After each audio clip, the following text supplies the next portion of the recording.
Alors c'est une excellente question parce que la recherche clinique, effectivement en France, on entend que c'est un pourvoyeur d'emploi, mais effectivement parfois et face à la concurrence de pays avec moins de réglementaires ou des pays où les inclusions sont plus faciles. Donc nous proposons trois choses. Nous proposons aux promoteurs d'études cliniques, en général ce qu'on appelle post-AMM, c'est-à-dire une fois que le médicament est sur le marché, qu'on veut continuer à le surveiller, des solutions beaucoup plus digitales, parce que notre métier au départ effectivement c'est digital.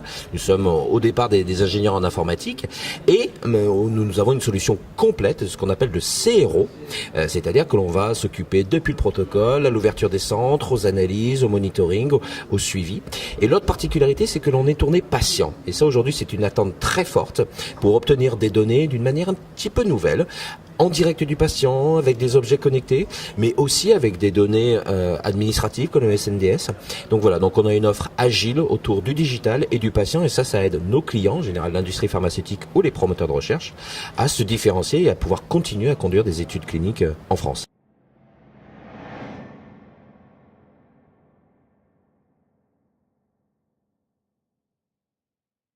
Alors, c'est une très bonne question parce que il y a quelque temps, on s'est posé la question de se dire, on pose des questions aux patients, on sait faire ça depuis 2010, mais il y a peut-être des manières de ne pas lui poser de questions. Et en fait, d'arriver à deviner quelque part comment il va. Et on a fait une étude avec les Sciences publiques des hôpitaux de Paris, et on a fait porter à 200 patients des bracelets connectés assez modestes qu'on peut trouver dans n'importe quel grand magasin, et en même temps on leur demandait leur niveau d'activité de maladie, est-ce que la maladie ou cette semaine était plus forte. Et accrochez-vous, quand on regarde bien les données, on arrive à faire un lien. Et pour faire ce lien, en fait, il a fallu utiliser des choses très moderne qui s'appelle du machine learning, c'est une statistique très avancée. Et aujourd'hui, des équipes en France qui est très avancée, c'est l'équipe d'Orange. Et effectivement, l'innovation a été de dire, dans la même salle et pendant le même projet pendant 6 mois, on a eu des gens, des data scientists d'Orange, qui d'habitude ne travaillaient pas en santé, travaillaient sur l'analyse des données venant du réseau, des habitudes de consommation des abonnés Orange. Et de l'autre côté, les médecins référents, la Pitié-Salpêtrière en rhumatologie. Et pas qu'à la Pitié-Salpêtrière, sur plusieurs hôpitaux, des Sciences publiques des hôpitaux de Paris. Et le résultat, c'est des données remarquables, tellement remarquables que la semaine prochaine, elles sont présentées à l'American College of Rheumatology, qui est le congrès mondial de rhumatologie, donc aux États-Unis, comme chaque année.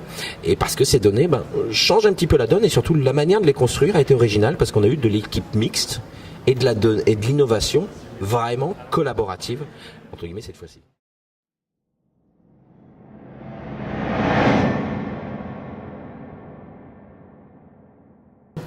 Alors, on a souvent vu des titres de grands magazines, c'est la fin du docteur, Docteur Google, tout vient du patient. Je pense pas. Et je pense que d'ailleurs, étymologiquement, un patient n'est un patient que face à un médecin. C'est-à-dire que vouloir exclure le professionnel de santé, et je pense une erreur. Nous, on le voit dans les études, dans les cohortes que l'on mène. En ce moment, on mène une cohorte sur 15 pays. Et Dieu merci, le médecin investigateur inclut le patient. Et régulièrement, une fois par an, par exemple, est tenu au courant des avancées et des données qu'a saisi le patient chaque mois. Aujourd'hui, ce que l'on propose de plus en plus à nos clients, c'est des études, ce qu'on appelle hybrides. Il va avoir une partie des informations qui vient du médecin, une partie des informations qui vient du patient. C'est par exemple quand on veut demander une qualité de vie ou un niveau de douleur, vaut mieux demander au patient plutôt qu'au médecin. Et par contre, on utilise aussi les données de l'assurance maladie, et c'est pour ça par exemple qu'on est un bureau d'études agréé pour l'accès au SNDS, où on va aller récupérer auprès de l'assurance maladie avec beaucoup d'autorisation, effectivement par exemple une consommation de soins.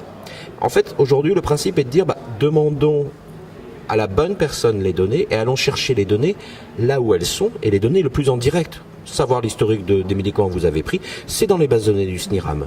Demandez quelle pathologie vous avez, ça c'est le médecin qui peut le dire. Demandez ce matin, est-ce que vous avez très mal, il n'y a que vous qui pouvez le dire. Et puis éventuellement, peut-être un objet connecté. Oui, ok, tout à fait. Une dernière question peut-être. Avec plaisir. Quel est le modèle économique de Sanoya et comment expliquez-vous votre réussite ? Alors on est ravis effectivement. On a cherché longtemps, effectivement. On a commencé en 2008. Toujours en autofinancement, je pense que c'est quelque chose d'important. Et on a assumé dès le départ l'idée qu'on est dans la médecine, donc il faut investir pour avoir des preuves, il faut investir pour vérifier si ce que l'on dit marche, voilà, donc c'était une préoccupation constante. On a beaucoup investi en recherche et développement. Là-dessus, il faut remercier BPI France, et étant effectivement originaire du sud de la France, et notre société étant dans le sud de la France, on remercie tout particulièrement les équipes de BPI, PACA, Marseille, parce qu'ils nous ont permis de nous refinancer et de permettre de financer notre R&D aider.